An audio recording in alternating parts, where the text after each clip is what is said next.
Your yellow plant might not need fertilizer at all.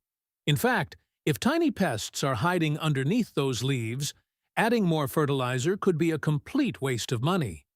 There is a cheap white powder that gardeners use as a simple pest control tool, and the amount needed for one plant can cost around $1. Today, I'll show you exactly what it is, how to use it, and the one mistake that makes people think it doesn't work. But there's something you need to check before you put anything on your plant. Because yellow leaves are a symptom, not a diagnosis. Look underneath the leaves first. Seriously. Turn one over right now and look closely around the veins and along the stem. If you notice tiny moving dots, little clusters, sticky spots, fine webbing, or pale damage, you may have found the real reason your plant is struggling. And that's where this simple trick gets interesting. A lot of people see yellow leaves and immediately reach for plant food. I used to understand why. Yellow usually makes us think the plant must be missing something. So we buy fertilizer, then maybe a leaf spray, then another bottle because the first one didn't seem to do anything. Before long, a plant that was supposed to be a cheap hobby has turned into a $20 rescue project. But pests can create a very similar picture. They feed on the plant, weaken new growth, and leave behind damaged or yellowing leaves. And because some of these insects are incredibly small, you can have a problem for days before you actually notice them. That's why old-school gardeners put so much emphasis on observation. You don't treat the plant first. You figure out what you're looking at first. You may have heard people call this an Amish secret. There isn't one official Amish formula that every Amish gardener uses, and I don't want to pretend there is. What traditional, practical gardening does teach us is something much more useful. Don't waste what you don't need to waste. Pay attention to the plants, and solve the simple problem before reaching for an expensive solution. Now here's the powder. Food-grade diatomaceous earth. That's the name you want to remember. It doesn't look impressive. It's just a very fine, pale powder. But it has a surprisingly useful property. Diatomaceous earth is made from the fossilized remains of microscopic organisms called diatoms. When the powder is dry, its tiny particles can damage the protective outer surface of certain insects that come into contact with it. That can cause them to lose moisture. Eventually, some pests can die from dehydration. And that's why I like this trick. It isn't about pouring a mystery chemical onto your plant and hoping for the best. It's a physical method of pest control. But don't misunderstand what I just said. This powder does not magically turn yellow leaves green. It doesn't cure every plant disease. It doesn't fix bad soil, and it certainly can't replace sunlight or proper watering.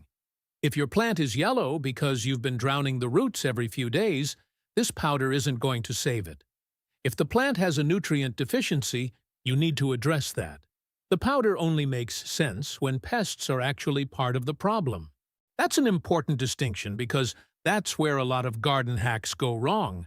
Someone discovers one useful trick, and suddenly it's presented as the answer to everything. That's not what we're doing here. We're matching the tool to the problem. And this is also why cheap solutions can get overlooked. You'll sometimes hear that garden companies don't want you to know about inexpensive tricks like this. I wouldn't call it some giant secret conspiracy. The reality is much less dramatic. Companies make products that are convenient. You can walk into a store, grab a bottle, follow the directions, and you're done. Convenience has value, but so does knowing when you don't need the expensive bottle. If a simple, inexpensive method can handle a small problem, there's nothing wrong with choosing it. You're not trying to beat an industry. You're trying to stop wasting your money. And for today's method, you don't need a shopping cart full of supplies. You need food-grade diatomaceous earth. Depending on the package and where you buy it, the amount you actually use on one plant may cost roughly $1 or less. You'll also want a clean spoon or small scoop. A dry brush or applicator can help you spread a very light layer. Gloves are optional. That's basically it. Now, let's do this properly, because there are a few details that matter. First, inspect the plant. Don't skip this step. Check underneath several leaves. Look around the stems. Pay special attention to the newest growth. You're looking for actual evidence of pests. If you don't see anything, don't automatically dust the plant just because one leaf is yellow. That could be a completely different problem. If you do find pests, move to the next step. Take a look at the worst damaged leaves. If a leaf is completely dead or badly damaged, you can remove it when appropriate for that plant. But don't start cutting every yellow leaf you see. A stressed plant still needs its healthy leaves. You're trying to help it, not give it another reason to struggle. Next, make sure the area you're treating is dry. This is one of the biggest details people miss. Diatomaceous earth works best when it's dry. If you've just watered the plant, wait. If the leaves are wet, wait. If rain has soaked the area, wait until things dry out. Then use a very light dusting. And when I say light, I mean light. Don't cover the plant in a thick white layer. You don't need to make it look like it's been caught in a snowstorm. The goal is to put enough powder where the pests are traveling so they come into contact with it. If you see insects underneath certain leaves, target those areas. If crawling pests are active around the base of the plant, you can target appropriate dry areas there as well. Don't dump piles of powder around the pot. More isn't automatically better. In fact, unnecessary powder just creates more mess and more exposure without giving you a better result. There's another reason to be careful. Diatomaceous earth isn't smart enough to know which insects are helpful and which ones are unwanted. If you cover flowers that bees or other beneficial insects are visiting, you can expose insects you actually want in your garden. So be selective. Target the pest problem. Don't blanket the entire plant for no reason. And please take the dust seriously. The powder is extremely fine. You don't want to breathe it. You don't want it blowing into your eyes. If you're applying it indoors, be especially careful not to create a cloud of dust. Use reasonable protection and follow the safety instructions on the package you're using. Food grade does not mean safe to inhale. That's an important distinction. Now comes the part everyone wants to know. How quickly will the plant recover? Here's the honest answer. Not overnight. If someone tells you a yellow plant will suddenly explode with green leaves tomorrow morning, don't believe them. Plants need time. If pests were stressing your plant, reducing that pressure can give it a chance to recover. But the yellow leaves that are already damaged may stay yellow. Some may eventually fall off. That's okay. The better thing to watch is the new growth. Look at the newest leaves. Are they coming in healthier? Are they less distorted? Are you seeing fewer pests? Is the plant starting to grow again? Those are much better signs than waiting for an old damaged leaf to become perfect. Depending on the plant and how serious the problem was, improvement can take several days to several weeks. Some plants grow quickly. Others take their time. Light, temperature, water, and the overall condition of the roots all make a difference. So don't judge the method after one afternoon. Watch what happens over time. And here's what a real before and after can look like. Before, you've got a plant with pale leaves and weak growth. You inspect underneath the leaves and find a pest problem. Instead of immediately buying 3 different products, you deal with the actual cause. You make sure the plant is getting the right light. You check the watering. You make sure the container drains properly. Then you apply a light, targeted layer of food-grade diatomaceous earth where the pests are active. Over the next several days, you keep checking. You're not dumping more powder on every morning. You're watching. If the pest activity decreases and the new growth begins looking healthier, that's progress. That's the result we're after. Not a fake overnight transformation. A plant that's finally getting a chance to recover. But what if it doesn't work?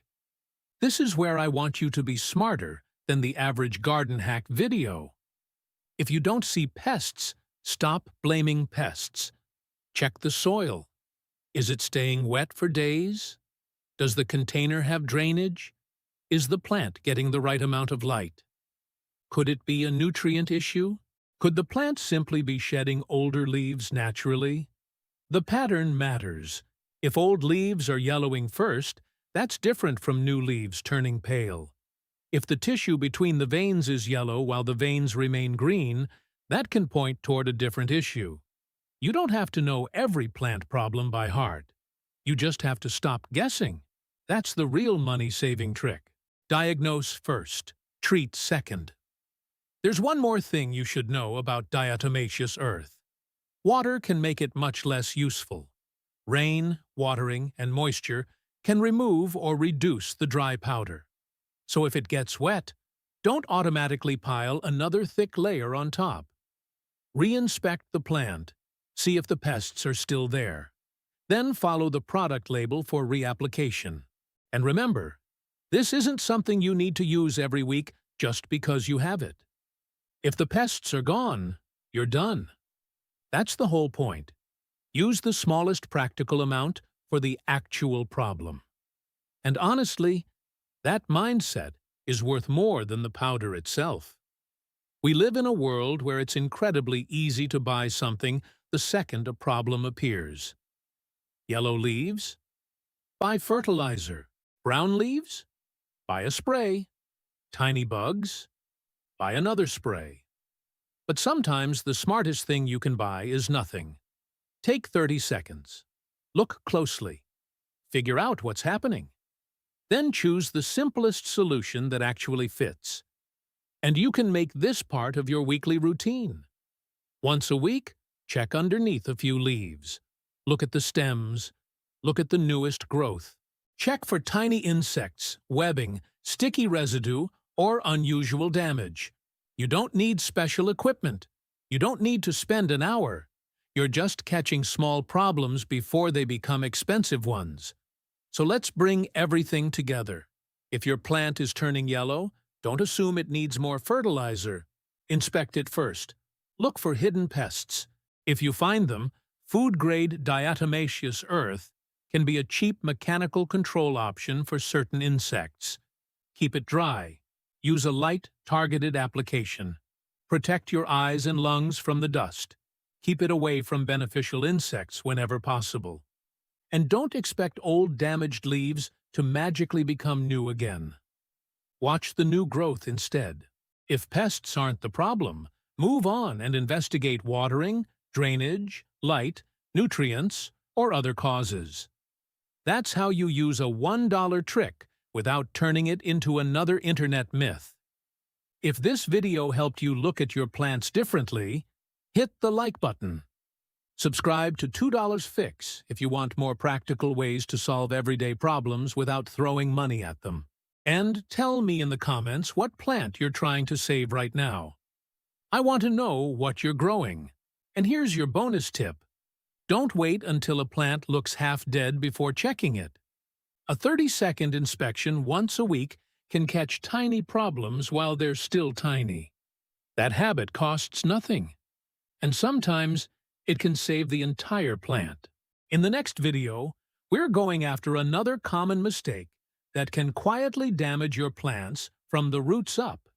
It's something many people do because they think they're helping. And the first sign is often a yellow leaf. Once you know what to look for, you'll spot it immediately. Until then, don't guess.